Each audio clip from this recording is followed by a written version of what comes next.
Welcome to the She's Making an Impact podcast. I'm so excited we get to do this on-air coaching episode together today. You've been one of our students for about a year now. Can you tell us a little bit about your business and where you were a year ago, where you are now, and then we can dive into everything you want to work on today? Yes. So, wow, lots of things. I'm just thinking about the past year and all the things that have happened. So, yes, I'm Lindsay. I have kind of two businesses right now. I started back in 2019 with a business for teachers where I was selling resources for teachers online, like lesson plans, worksheets. And then I created a course that taught other teachers how to do the same thing, basically. And that course has really blown up. It really took off in 2020 when every teacher was trying to learn digital resources. So that's where I got started. Then in 2022, I kind of shifted and I'm now helping people create other types of digital products. So courses, memberships, even mini courses and ebooks, because there are just so many options for people online. So I really wanted to expand to teach all of it because I love all of it. It's so interesting. um, and as far as where I was a year ago versus where I am now, I have really grown by leaps and bounds. It's hard to even describe, but I have been listening to Rachel for years and years, have always loved Rachel and kind of like her morals, her background, everything that she teaches. And so I remember she had on one of her podcast episodes, if you want to work with me one-on-one, shoot me a DM on Instagram. And I'm like, yep, that's me. I want to do it. So I DM'd her and she told me about this program called the Impact Partnership. And that was last February that I signed up for that. And she then told me that we're going to France in April. And I'm like, what is even happening? So yeah, my husband and I packed our bags and we went to France. And basically throughout all of last year, my goal was to systematize and simplify because I was kind of still doing all the things in my business, even though I had been running it for, 4 or 5 years. And I felt like I was starting to get burnout. I felt like I was missing out on time with my daughter.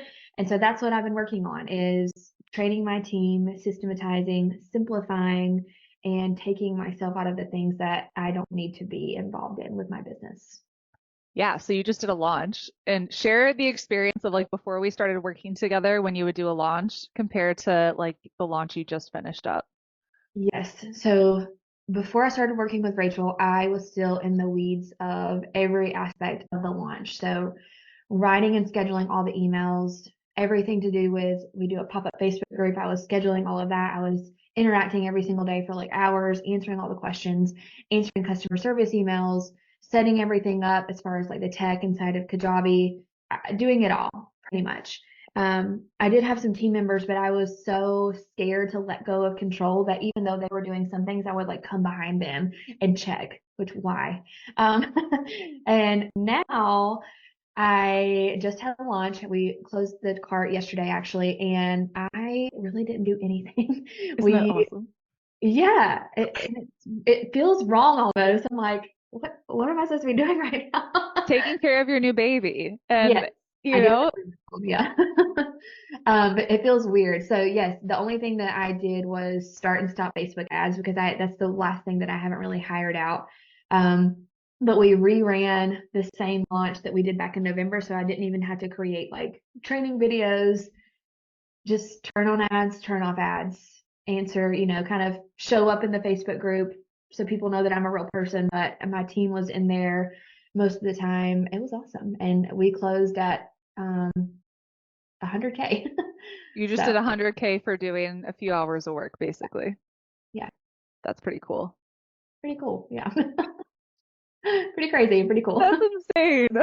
That's So okay.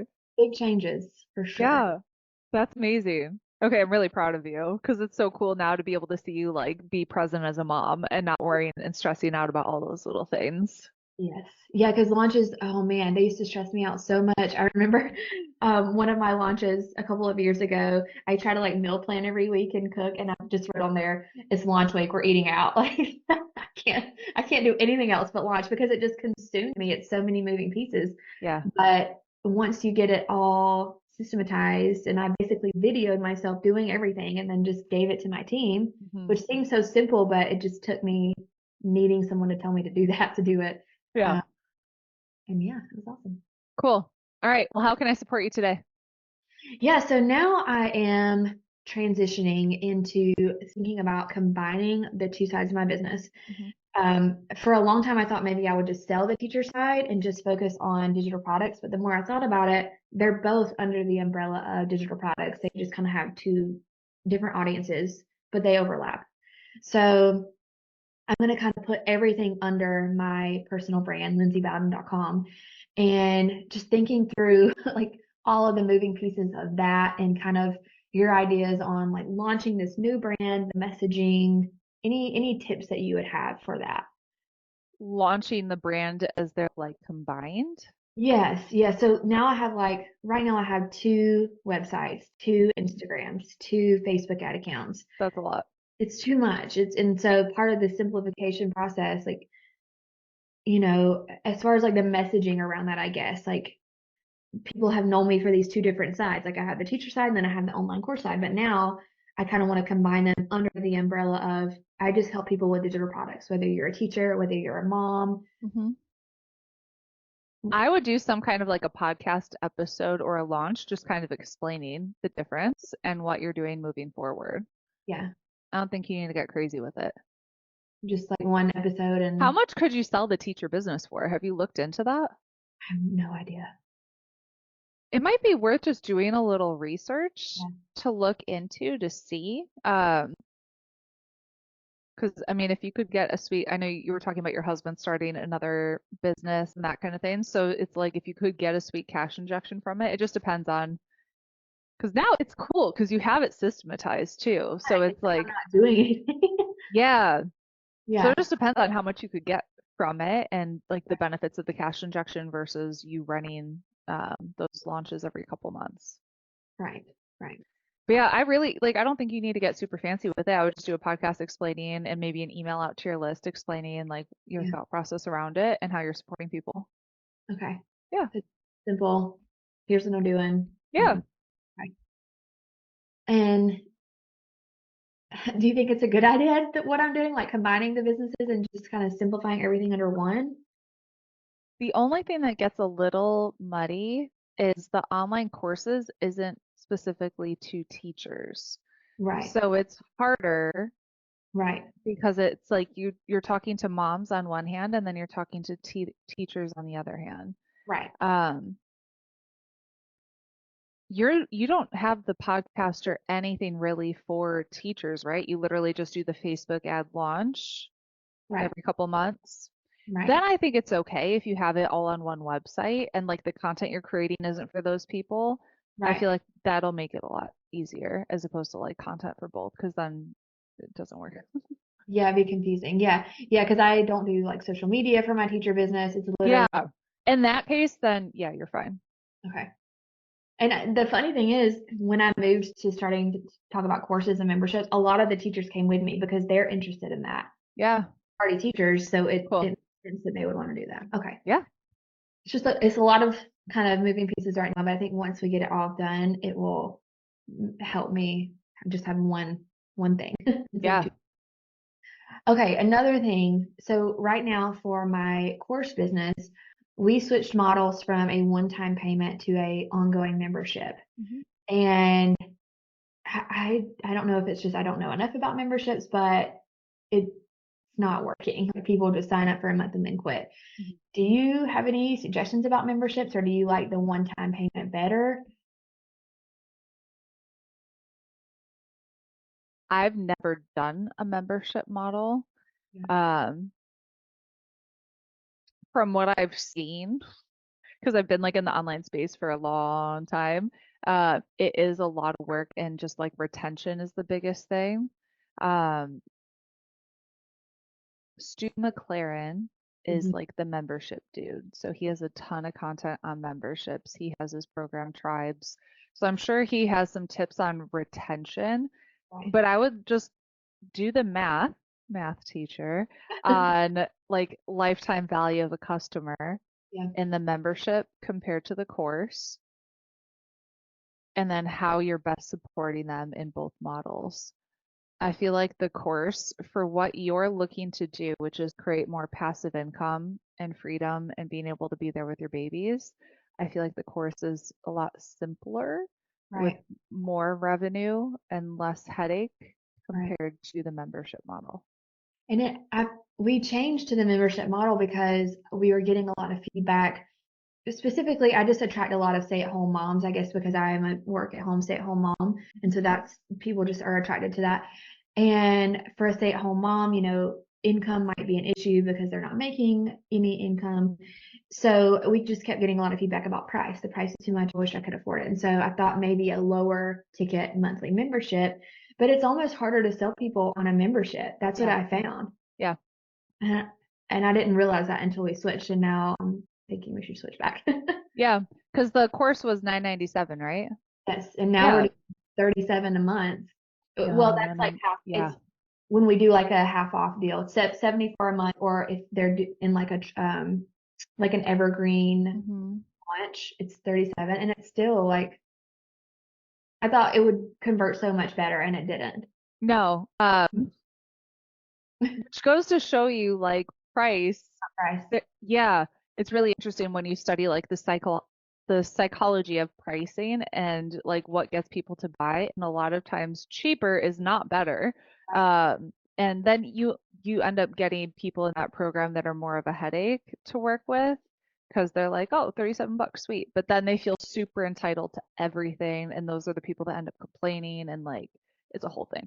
Um, so I would do 997 and then maybe four payments of 297, but do a pay in full bonus. That's really juicy. Mhm. And if they like community, offer like we did 60 days of live Q&A with Pin with Purpose. So Yeah. maybe and that doesn't have to be with you. That wasn't with me even. So it could Oh, be someone who's like trained in your method that does that live Q&A. Um, I mean, when there's a will, there's a way. Since you're helping people make more money, it's like you can't guarantee they're going to make their money back in 30 days or whatever. Um, but it's one of those things of they have the ability to right. once they learn what you're teaching. Right. So I would just speak into it of like, I totally get for those of you who say you can't afford it. I was in a similar situation. A lot of our students were in similar situations. What we found is when we hustle for a little bit and we save up the 997. So maybe you can't do it today. That's fine. Um, like I created a training video on I think it was like 50 different ways to like find the money to invest in yourself. And Mhm. I'm just helping people get so if you just Google my name and how to find the money to invest in yourself, you can get some good ideas. Um, And then did you send that to people like when they said they could yeah, whenever they said they couldn't afford it, especially like when we did high ticket sales calls. yeah, Um, because in reality, in America, there are so many ways you can make money. Um, like you could just buy like so example, Sundays are big trash pickup day in neighborhoods around us. And so there are people that come and so people in our neighborhood will put like nice things that they just don't want anymore mhm, on the street. And there will be people that come pick up their nice stuff that they don't want anymore and then resell it on Facebook Marketplace. You could probably make 3 to 5 grand a month doing that, let alone 997. Like 997 is chump change. mhm. Um, Those I are the had, people that you want because they're resourceful. yeah. Mhm. So the people that are gonna, and I would speak into it, like if you're gonna whine and complain that you can't do this, then that's fine. You're gonna stay where you are, and I love you and I bless you, but you're not meant to be in this program. If you're someone who you are hungry to make a change for yourself and your family, you're gonna figure this out, and I'm gonna give you a free video that's gonna show you how to find the money to invest in yourself. So go watch that video, and then come back next week, and we're gonna make this happen. Mm. Oh, that's so smart. Okay. Can I send people that video too? Yes. This is my friend Rachel, and she's going to tell you how to do this. Okay. I love that. That's so smart because it's so true. Like you can easily make $1,000. It's just a mindset that people think $1,000 is so much. But I mean, you could DoorDash for a couple of weeks and do that, or there's I remember I had somebody sell their own plasma to do my fitness program when I was in my fitness business. She was like, Rachel, I needed this so badly, I went to donate plasma. And I'm like, Wow. okay, you're in, let's go. I didn't tell her to do that, but she Right, like took right. the initiative and she just thought like, how can I make the money to be able to do this program? Yeah. Um, when Awesome. there's a will, there's a way. Right. I'm thinking back to when we were on food stamps. And I Yeah. tell this story because I want people to understand. Like we were on food stamps, had negative $400 in our checking account. And that's when Sandy Krakowski's social media program came out and it was $450 a month for 6 months, which was like $1 million a month at the time. Yeah. And I didn't say, no, we can't afford it. I was like, I have to do this. How can we afford it? So we took our car, we downgraded it to like this little junker. It was, I mean, we still drive junker cars, but it was like really bad. Um, I sold everything in our house that I could sell, like all of our bedroom furniture except for our bed. I sold our dining room table, I sold our TV, I sold our Xbox. So it's like when there's a will, there's a way. Yeah. And now look, and you're like a multimillionaire. That's Yeah. okay. That's really, I feel like I needed that mindset shift. Just, Because, well, a lot of times, and I was just training on this during our retreat yeah. that you missed. Like a lot of times we put our money limitations on people or like Yes. our money story on people. So Yes. don't assume they can't afford it because they're a stay-at-home mom. Right. Right. Okay. I think that's a big one. Yes, there are some stay-at-home moms that are on a budget, but there are some stay-at-home moms that aren't on a budget and they would love to just generate extra revenue for their family. Right. So true. Okay. Let me see where I was on my. Okay, so one other thing kind of similar to that then. What do you think about having the course as a one-time fee of $9.97 with a payment plan and it's like a DIY? And then if they wanted to have like monthly coaching or access to the Facebook group where there's coaching, then that's an additional like membership fee, or do you think that's too complicated? I think you should do upsells. Okay. Um, yeah, so it could be you'd have to look up like how to set up the tech for like a monthly reoccurring thing. Add on. Yeah, for I like feel like you could do that in Kajabi. 97. Yeah, for like 97 a month or Yeah. whatever you feel like Yes. is And a then good price point. just have my team check like if they cancel, then they get removed from the Facebook group or whatever. Hmm. Or them don't get the Zoom links for the monthly coaching. Yeah. So then just think of like what are some different upsells you can put in there. So it could be like one that's $97 a month. You could have an upsell for 297. You could have an upsell for 497. Hmm. Um, yeah. Okay. Okay, I like that. And then I know you talk a lot about high ticket, and we've talked a lot about that the past year. And I've kind of told you that that is not in the cards for me right now. So other ways to kind of scale this year. I mean, obviously do more of what's working. So I'm launching more. Good. Um, any other ideas?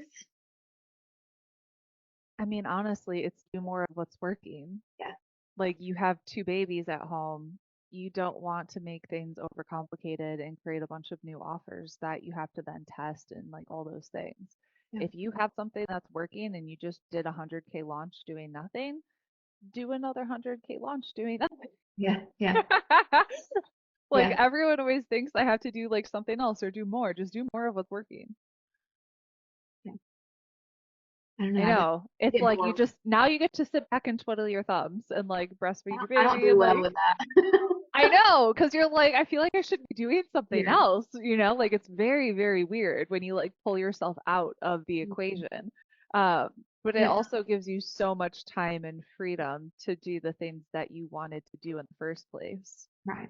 So just take advantage of those sweet moments that you have and bring in a couple extra 100K. Right. Yeah. Maybe it's just a mindset shift that I need to take. Like, it's okay to, It's okay to rest and enjoy the fruits of your labor. right. I struggle with that a lot. Yeah, Um, okay. Rest. rest is great. I mean, you're not really resting much, but Well, yes. Resting rest is, with the babies, like cuddle the babies. yes. Yeah. Yes. Yes. All right. So in this last launch, Facebook ads kind of went crazy for a couple of days, and we had that Yeah. big Facebook shutdown for a couple of days.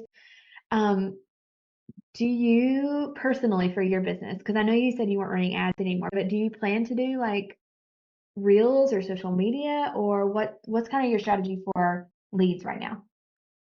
Do you have one? So I was praying and I was like, hey, because I'm getting antsy. Like I'm like entrepreneur, want to do stuff, right? And I'm like, hey God, what's the strategy? And I feel like he scolded me of like, now is not the time for strategy. Like that's no, not now. And Mhm. then when I was at one of the events I was ministering at, this woman comes up to me and she was like, I don't know what this means, but God says just wait. I'm like, I know. So I don't have a lead generation strategy or plan or anything. I'm just waiting on God to be like, hey, now's the time where you can go nuts and do your thing. Yeah. Um, so no. God said wait. God said wait. Okay. Okay. I may start testing some reels. We'll see. But yeah, it's I used to only rely on Facebook ads, and they just kind of went haywire for a couple of days. And I would test ads on Pinterest. I never tried Pinterest ads. Yeah. Okay. I kind of actually, I know you're like the Pinterest queen. I kind of actually took a step back from Pinterest this Mhm. year because it was just too much for me to do, and I wanted to hire someone that knew what they were doing. So that might Yep. be something that we focus on in Q4 is more organic marketing, especially Yeah. if it keeps going crazy. So you can do organic stuff on Pinterest, but if you have a launch, you could look at testing ads for the Ads. launch on Pinterest. Okay, I'll look into that. Any other like organic? Organic would be before the launch, getting on other people's podcasts. Yeah, I didn't do a good job of that this year for sure. Yeah. I mean, it's more work. Facebook ads are fun when you just like spend $1 and out comes 5 or 10, right? Uh, Yes. but we can't like be solely relying on Facebook ads. That becomes a little dangerous. Right. Um, the other thing to look into potentially, which is doing something new, would be doing a summit, kind of like what Sherry was Yeah. doing. Um, the first time you do it will be more work, but you have like the templates that we have inside Right. of your portal. So you have everything that we've done, literally like the copy and opt-in page and all the things, like the whole Mhm. system around it. Um, so it's like it'll take you a little time the first time and then your team will take over. So like after the first time, I just showed up to the summits and my team took care of everything. Yeah. And so as far as like timing around, like let's say, because I always do a big launch in June for teachers. Probably wouldn't, I'm not going to have time this year, but if I did have time this year to do a summit before then, Yeah, what timeline do you think would be good for that? a week or two before. Okay, so right before. Okay. Yeah. So like maybe 2 weeks before, and then after the summit ends, then you have a good week to like email them and Yeah, invite them. Yeah. planning the launch. Okay. Mhm. Okay. Yeah, that might be If you something. get antsy and want to try something new. Yeah. Yeah. I know I'm going to, especially if as my son starts sleeping a little more and my brain starts having some sleep, Yeah. then I'll be excited about new things. Okay. All right. And then my last question is, what are your favorite books right now? Or do you have any book recommendations for business or personal or anything spiritual? The Bible. Yeah. Got that one Um, check. yeah, I mean Proverbs for business. Like you're Yeah. gonna get so much wisdom in the book of Proverbs. Um, I have not read a business book this year, because I've been in school, so I've literally just been Yeah. reading books for school. My favorites have been When Heaven Invades Earth by Bill Johnson Okay. and Defining Moments by Bill Johnson. Um, Depends on what, like I've read a lot of, I'm like looking over here, I'm looking over here where I have like stacks of books. Like a lot of books on just like healing ministry, prophetic. Yeah. Um, this one is really interesting. He was one of our teachers, Blake Healy. He sees in the spirit. His book is called The Veil. And Okay. so it's like his whole life he's been seeing angels and demons and all kinds of stuff. Oh, Um, Actually, I have my book list on my wall right here. I put it here to keep me organized and didn't end up using it and used everything digital anyways. Um, How to Heal by Randy Clark. Getting to Know the Holy Spirit by Mahesh Shavda. There Is More by Randy Clark.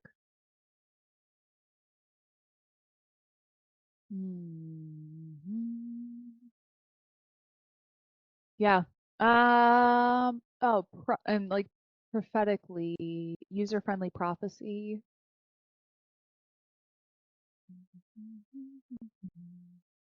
Oh, and I love Always Enough by Roland and Heidi Baker. Okay. Sorry, I don't have any like business suggestions. Oh, but I did tell you about the Kings and Priests conference. So Yes. that was business, like so with bringing God into business. Yeah. Um, and I gave you the recommendations of the speakers that were there. Do you remember their names? Janine. And don't I saved all the ones that you told me in like a Google Doc to look at later. I Yeah. don't this Heaven here. and Business. Heaven and Business. Janine Yeah, and somebody. Um, there was a lot. yeah. But honestly, one of the biggest things is just like learning to hear the voice of God and then applying that to your business. Right. Yeah, that's been a big thing. I feel like my husband and I have been trying to focus more on is, are we actually praying about the decisions we're making in our business, or are we just Doing making, what you think sounds good. yeah, yes, or what other people are telling us, Yeah. with good intention, of course they are, but what is God saying? So the Global Awakening bookstore, let me see if I can, yeah, Books and Media, and they have, I think if you can start understanding like how to hear the voice of the Lord, that'll be big. Let me see if I can look books on prophecy. Okay. Mark Verkler, Four Keys to Hearing God's Voice. Okay, James Gall, Dream Language. I'm gonna look on. Is this all in These the are, yeah, so it's Global the Awakening? globalawakeningstore.com, and I'm just searching under prophecy, and I'm just looking at the ones that I know that I've read, um, that I can recommend. Because I took before the school that I'm in now, I did take like I took prophetic basics with global. It was kind of like my starting point. The Seer by James Gall. And then I said User-Friendly Prophecy by Larry Randolph. You May All Prophesy by Steve Thompson. But if you can go to one of the global events, that would be huge. They have, so they did an event at in Atlanta. I'm like looking to see if they have any coming up in Atlanta. Cleveland, Ohio.